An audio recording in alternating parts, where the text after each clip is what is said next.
What's up, legends? I hope everyone had a good Chrissy break. I hope you guys have a good New Year's. But anyway, I've got some bits, some suspension parts we're putting into this Calais. You might have seen it on previous episodes. It's only got 100,000 Ks, this thing. Because it does such little driving, the bushes are split from sitting around. Placing that, we've got a few more bits that I've got to do in this car, but I'm just waiting on them to arrive. So hopefully they come in the next few days. But being Christmas, it's been a bit of a mission to get some of the parts. So yeah, I figure I'll get started on all the suspension stuff, and I think we've got a rear transmission seal we've got to do. We're going to do some rust repairs. It's just not actual rust. Got some light surface rust. We're just going to sand back and then paint, just to stop it getting any worse.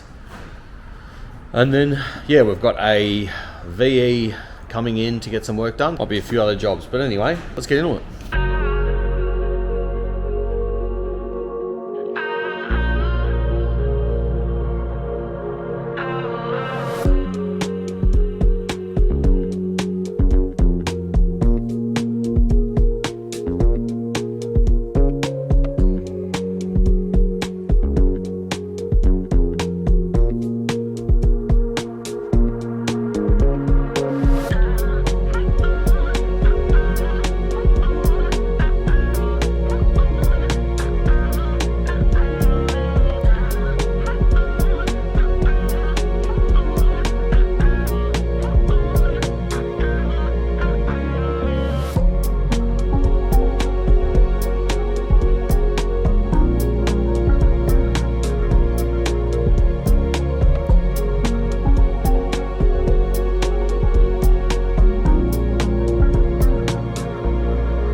Now we're moving on to these rear bushes. Now the bolts that hold these in can be a pain. This bolt here can be a real pain to get out. So if you do them, I recommend just using a breaker bar and just going nice and slowly. Don't use a rattle gun on it because they've got Loctite on them factory.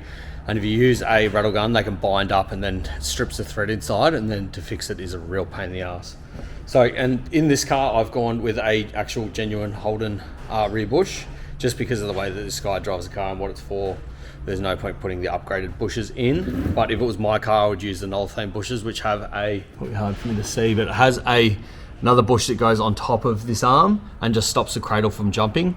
And it is a good improvement on cars that have any power, or you just want a little bit better drivability, because it stops the cradle from being able to lift. So yeah, I usually use those in my cars, but in a car that's just factory or the guy just cruises it, whatever, the genuine Holden ones are a good replacement. So they've been in the car for a long time, they'll be in the car for a long more time. So anyway, yeah, let's get into these bolts, and I'll film it to see if it binds up, because when they bind up, it ends up like skipping on you, and it can be pretty hectic. But because this car's stock, I don't think anyone would have had it apart before, so I might get lucky, but we'll see. Anyway, let's get into it.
So a customer just dropped off these arms for me to press some bushes into.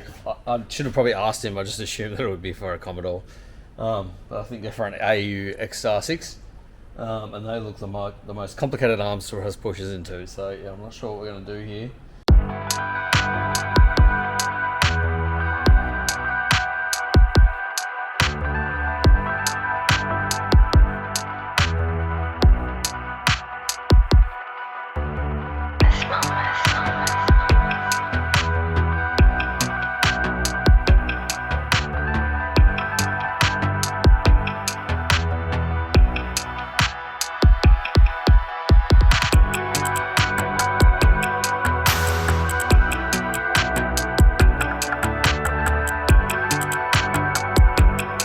You guys want the sneaky inside goss? Picked up the seal from Burson's for this car. Yeah, no, not really. The other inside sneaky goss is to try and do the bloody bushes upstairs. I went and bought a toolkit this morning. So yeah, this is a proper press kit. So I've probably should have had one of these for a very, very long time, but with Commodores you can get away with just using pipes and sockets and stuff. I've never had a problem. But with those arms upstairs, unfortunately, it just wasn't going to work with what I've got in my toolkit at the moment. So I've bought this toolkit here, which I'm hoping has the right stuff because it was $200, and if it's $200, it's money wasted. But let's have a look. I haven't even opened it yet. Oh, geez, looks pretty cool. Wow. So I guess you can use these to pull the bushes together, so you don't have to you don't always have to put it in a press. That's interesting. Yeah, these look very, very cool. Actually quite impressed with this kit. It was $200 though. How was that? Bit of ASMR for you. But yeah, no, the real insider sneaky goss is there's a possibility, slight possibility that we might be taking over another one of the factories. So I'll have 3, and between me and 2 of my mates, we'll have the 4 in a row. Can't afford it, but at the same time, I feel my cars being outside, and the only other option is to keep all my cars between the 2 factories at the moment, but then I share the factory next door with a mate of mine, and it annoys him that I've got so many of my cars in there, and then he's always full, so I have to put the cars outside every day, which I don't mind doing, but I don't really want the cars outside on a day that's rainy, because like I did the other day, I spent all day washing the cars, put them outside, it pisses down rain, they're all dirty again. So what my idea is, the other factory, I'll probably just chuck, whether I chuck 2 hoists in or a storage rack hoist or something like that, storage hoist or something like that. I want to be able to put a couple of my cars up there, a couple cars there, and then only have maybe 1 or 2 cars in here, so that I don't have to move everything out every day when I'm working on cars. So yeah, that's the idea. The other thing is we're controlling the car park, so then we can put another fence in and fully lock off these 4 units separately and make it a bit more secure. But yeah, anyway, I've got to jump in the office. I've just got here. I've been running around this morning doing a few things, but I've just got here this morning. I'm going to jump in the office now, reply to some emails, and then I reckon we'll finish up this Calais. I'll put the rear trans seal in there and then go over the car and make sure that I've done everything on my list. Then we'll start it up, run it, make sure it's all running good. I had to replace an oxygen sensor, which I didn't film because it's so boring, but that has been done yesterday. And I've tested it as far as letting them heat up on the ignition. I haven't started the car yet because I had the car pulled apart. And then yeah, that's all good. We'll start it up and take it outside so we can let it run. Just make sure the oxygen sensor's good. Make sure all the new seals and stuff are working. I've cleaned down the motor, so if it has any more oil leaks, we'll know about it. And yeah, then we'll take it for a little drive just to make sure all the bushes and stuff are handling as they should be. And then after we know that this car's good, I'll jump back onto those arms upstairs and see if we can't get this press kit to do the job. Yeah, anyway, let's get into it.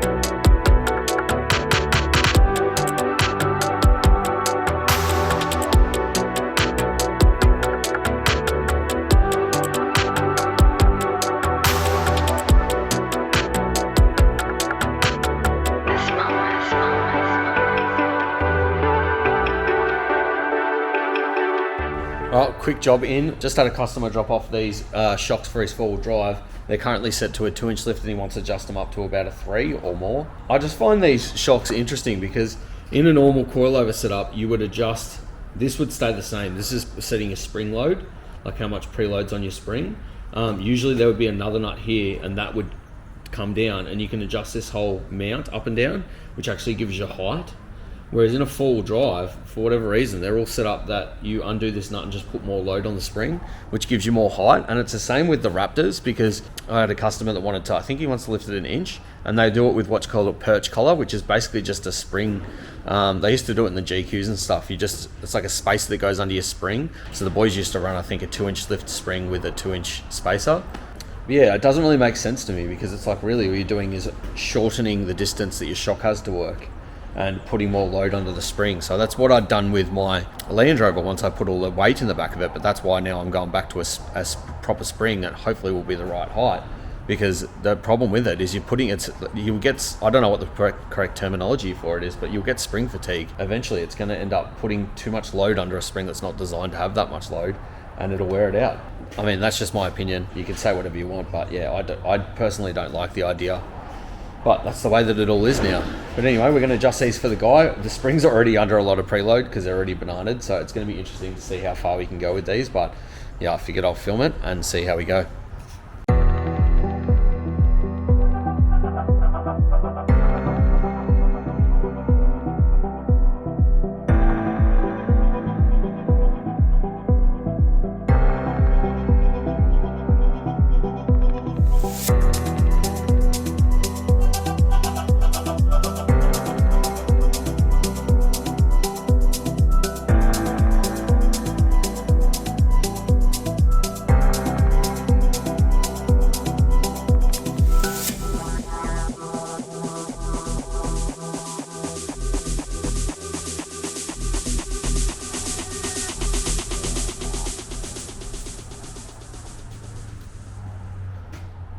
So to adjust the preload, what you do is you just have to put it in a strut compressor like this, and then take off the locking nut, and then you'll adjust this down to put more load onto the spring, which will give you more lift. The tricky part is getting that right, because it's not so much that if you go up an inch, you're going to get an inch of lift. You might go up 15, 20 mil and get an inch of lift. So it all just depends on the spring rate and stuff, but it's hard to work out. I'm sure that there would be an easier way to work it out. And it also depends on the angle of your struts and stuff too, because I remember I did I want to say it was like maybe I reckon I put an inch spacer in my old Colorado and it gave me more like 40 mil or something. But this is like 6 or 7 years ago. So I don't really remember. But the angle of your strut will affect it as well. I had it in the strut compressor a different way, but I was not happy with how it was feeling. So I've spun it around and done it upside down because of what I'm doing. That works perfect. And I'm able to put it in, and I feel a lot more comfortable with how it's mounted now. But yeah, so that gives you a basic idea of how to adjust these if you guys have them at home and you want to adjust them. The only problem is they're under a lot of preload, so it's pretty sketchy. I'm not sure if I'll be able to get the angle of the spring. If you look at the spring there, you can see that it's curved. And the issue isn't this, it's not going to snap the spring or anything while you're working on it, but I have had the clamp spring off the spring. Probably can't see it, but I split my finger open. It was on a ram I did, which is on YouTube. I don't know whether I actually filmed me hurting my finger, but yeah, I split my finger in half by a clamp going wild on doing this sort of thing. So yeah, anyway, let's get back into it.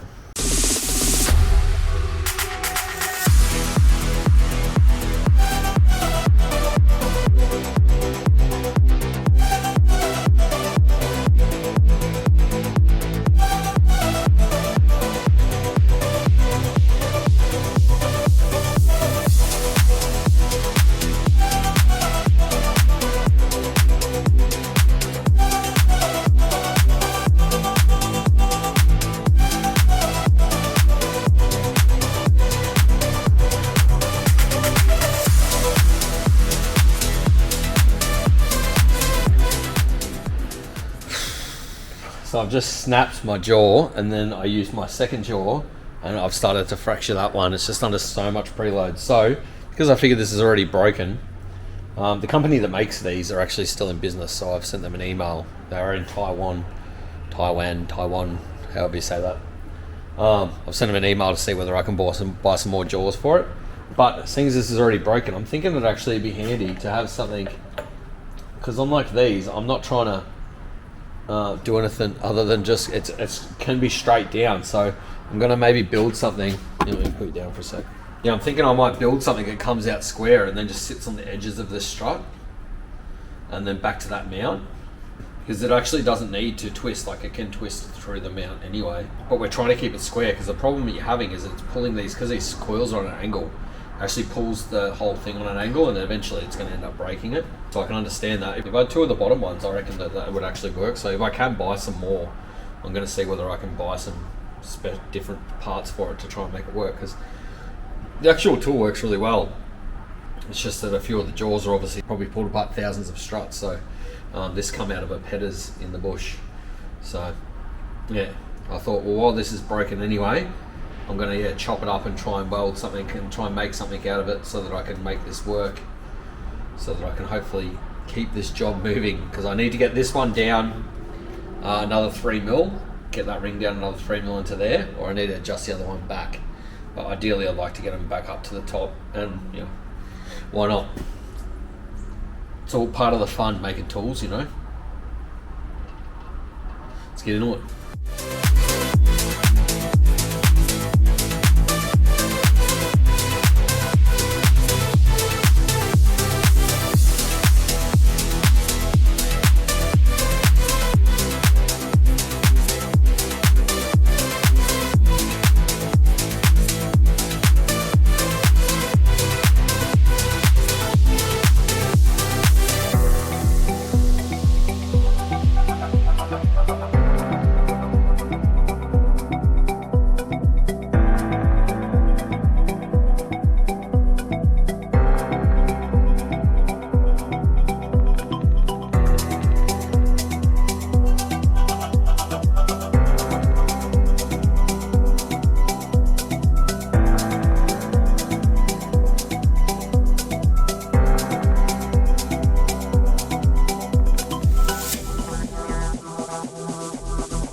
taking a break from the adjustment on these springs to come up here and have a look at these control arms again, because we've got our new kit here.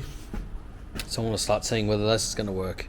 So I thought I'll come up here while I'm waiting for that. I've just bolted up the bracket that I'm going to hopefully use to compress that and fix the other strut. And if it works, then I'll reinforce and make it a bit better. I've just sort of nipped something up because I'm not sure whether it's just going to snap as soon as I put it in there. But yeah, while I'm waiting for that to cool down, I thought I'd come up here and see whether I can make any sense of these arms.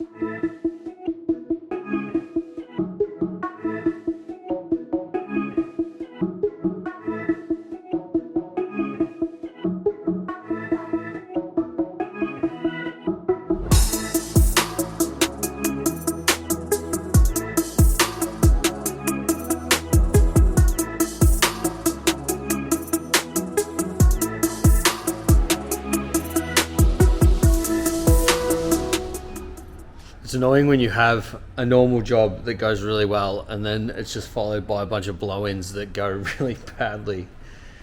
Oh.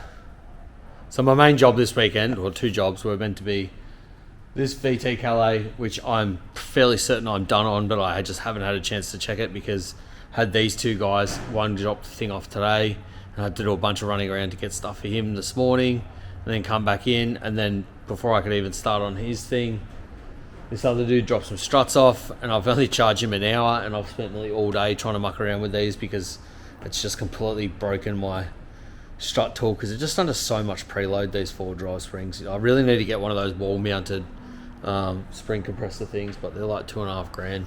I got one done and then nearly had the other one done, and it snapped one set of my jaws, so I thought, oh, that's okay, I've got another spare set. But before I use them, I'll make something up. So I made this thing up and then put it on there, and then it turns out it looks like this lower mount is actually part of that ring. So I was expecting that I could just push this down and then just spin that by finger and then get it right, but you can't. So yeah, that silver ring must be part of that nut somehow, and like it might not be, but I don't want to put that much pressure on it that if it is, it breaks it. So yeah, so that idea went to crap.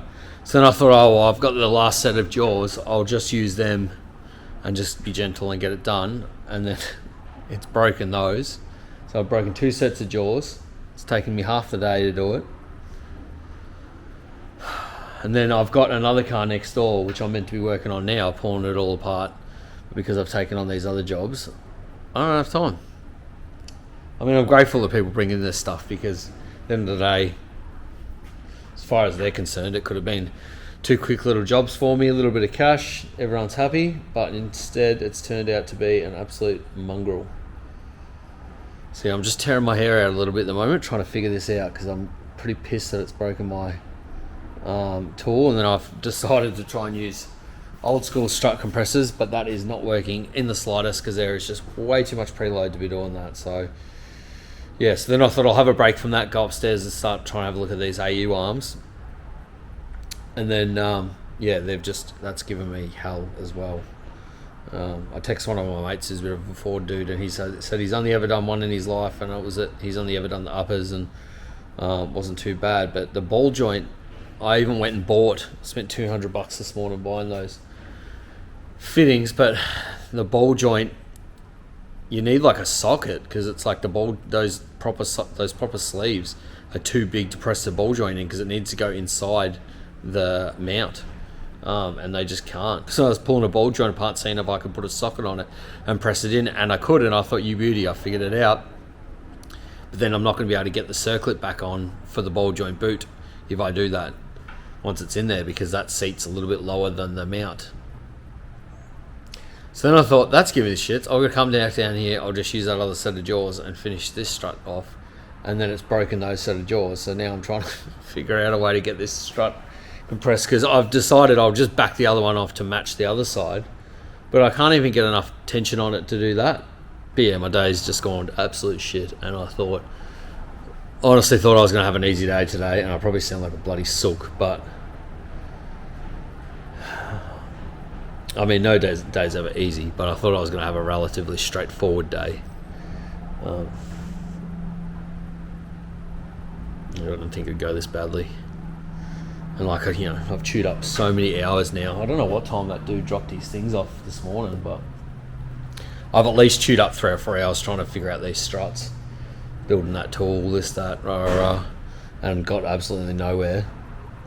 And then upstairs I've got absolutely nowhere, and I've spent hours and hours and hours. And the problem with this is, like, I can't charge this dude 4 hours to adjust the height on his strut, so I can only charge him an hour. And same as the bushes upstairs, you know, like, how long can you charge someone to press some bushes in, you know? But that's why I guess all the other shops say no and I say yes, and then it backfires on me. But anyway, I'll stop sucking now and just try and figure it out, because that's all we can do. Let's just make it happen.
Alright, so we actually got somewhere in the end. I ended up, the jaws that I've got, it nearly destroyed 2 sets of jaws. Like, it split the case. It's really hard to see, but it's split in there. But what I did was flip the jaws around the other day, so it was putting pressure on the other side of that bracket that holds the jaws, and that was enough. I'd had to use that, and it was just starting to really bend apart. So then I chucked some manual clamps on there as well, which got it over the line, but not to adjust it. Fortunately, not to adjust it back up to the other side. I've actually had to adjust it back. So we've got about 16 mil more. We moved the seat up about 16 mil. So hopefully that should give him roughly about an inch of height. I'm not sure, because I've not done that on a Ford strut before. But yeah, hopefully by setting that preload up that much, it gives him roughly the height he's looking for. But that was the most I was going to be able to get out of it with my tool. I really need to buy, I think I already said this, but I really need to buy a wall mounted one. But yeah, they're $2.5 grand.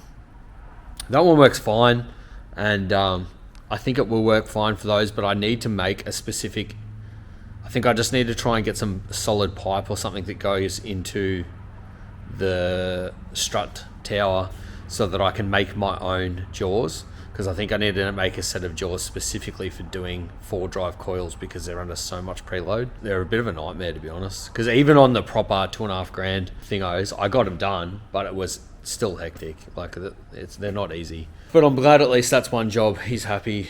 He's like, well, whatever height I had to get is better than what it was, because unfortunately it was sitting down in the nose, so he's just trying to raise the front up a bit. He wanted to try and get it higher in the front than the back, but yeah, I don't know whether we achieve that.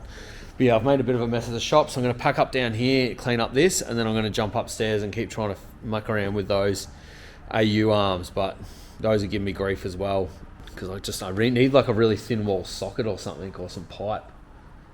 But I'm going to have a bit of a fish around in a sec. I just want to have a bit of a clean up. I'm going to have something to eat, and then I will jump up there and keep trying to give that a crack. And then at some point, I need to check if this VT Calais done, because I could probably pick the owner up and get rid of this car tomorrow and get paid. But at the moment, I'm chasing my tail on these small jobs.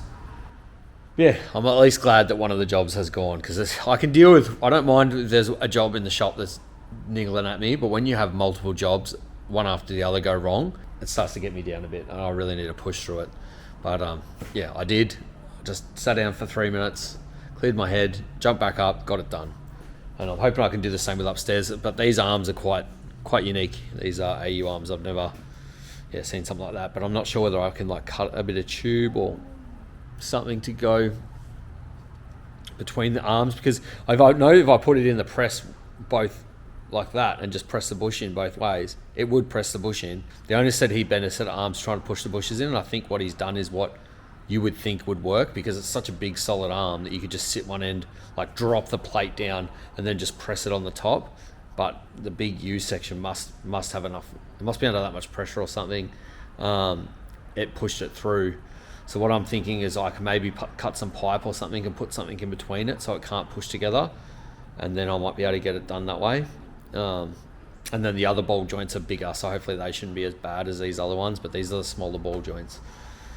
So annoyingly enough, I reckon I'm missing a 32mm socket, or it might be a 34mm socket or something, and I reckon that if I had that, it would probably do me. But anyway, I'm gonna do some cleaning up and then we'll get back into it.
So I've got all the arms downstairs ready to go. They're all finished. I've just got this one troublemaker. I went to push the bush in. I've actually taken the bush downstairs so I can show the owner, but I went to press it in, and it was like on the tiniest little bit of an angle, and I figured it was just the way that the bush was sitting, but usually you'll just go real light and it'll pop itself back in, but instead it bent the top of the mount. So yeah, I'm gonna have to buy some new bushes, but unfortunately it means he can't finish putting his car back together, but he can at least taste all those other arms and he can get them back in. Then we're gonna have to order some more bushes so that I can do this other arm. Hopefully it goes better than next time. I don't really understand what happened there. I just want to make sure everything's lined up properly, have a look over my setup and make sure I'm all good. The other side, once I had this little setup here with the bar, you can see that, but once I had that little setup, it actually went together really well. The other arms to press in the little ball joints, whatever you call them, X joints, it was easy once I had all the right stuff ready to go. But it's just, I could see that those could be a pain if you didn't have the right setup, and I've got that set up now, but I don't know what happened with her, because it's quite a lot of distance. Like obviously when you're usually pressing stuff, you want to keep it short, but because of the way these arms are, you're gonna have quite a long distance, so you've only got to be out by a degree, and when you go to press the bush, it's going to bend, so you got to be super careful. So you know, it's definitely my fault. I think what happened is I wasn't rushing. I've been trying to just take my time, but at the same time wasn't going slow as I possibly could. So next time with these next bushes, I'll make sure that I perfectly line everything up, get up, move around, check it all before I press it down. Not just put it on there and think, oh yep, that's straight, and press it, because that's what I've done, and obviously it wasn't perfect. And it's damaged it, which sucks. But anyway, so we're going to take a break from that now, and we're going to jump back onto this Calais. Get it started, get it running, make sure it's all good, and then I can let the owner know that that's ready to pick up. And then we've also got, I've got the VE next door I've still got to work on, but I think that's going to be in next week's episode because I've just got too much going on. And then I've got that VE just got dropped off, needs a new starter motor, so yeah, putting a brand new starter motor in that, and then that'll finish off this video. And then yeah, next week we'll worry about doing the other stuff, because obviously this week I didn't think that I was going to have those pop-in jobs, but it's all content for you guys. Unfortunately for me, both of the little pop-in jobs went sideways, but we got them done. I've just got to see whether I can order some new jaws for my strut compressor. If not, I'm gonna have to build some. I think I'm gonna build some custom ones anyway, so I just need to get some tube that'll fit in the like the locator, and then I reckon I'll build some custom arms because, you know, just to have that bit more flexibility. And I can build something that's locked, like a solid piece, whereas the other arms are great for normal struts because it lets them flex, and on a coil that's not under a heap of preload, they work really well. But for something like the 4-drive struts, I think I need to make something that's locked in place so that it can just handle that pressure. Anyway, let's get into this Calais.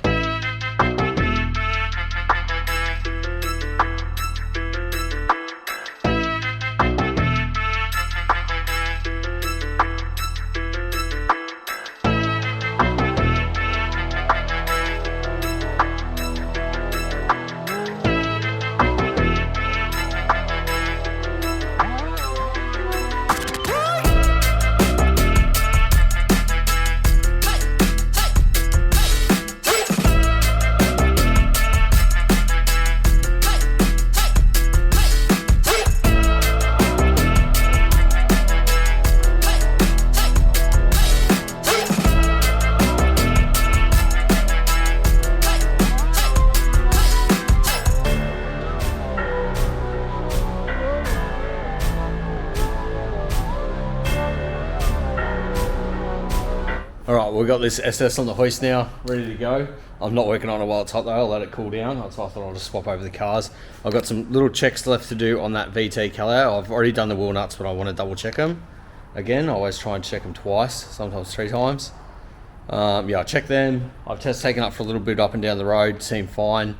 Yeah, I might take it on a little bit more of a test drive than that, just to make sure we're all good, but apart from that, that one's ready to go. So I'll let the customer know shortly that he's ready to pick that up.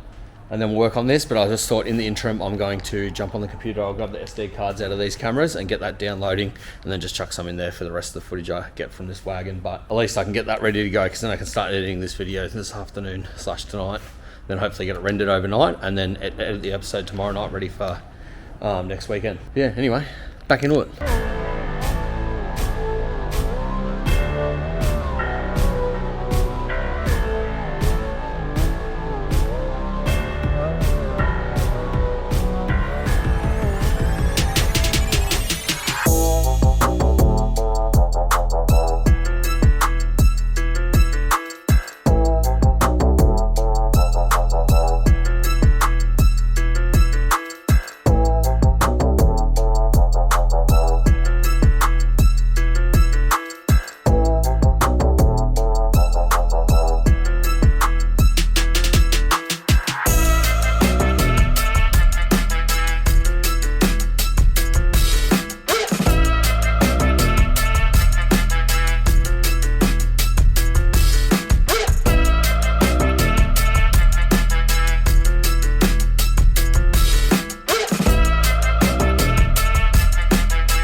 All right, that's it. Starter motor's in, starts amazing.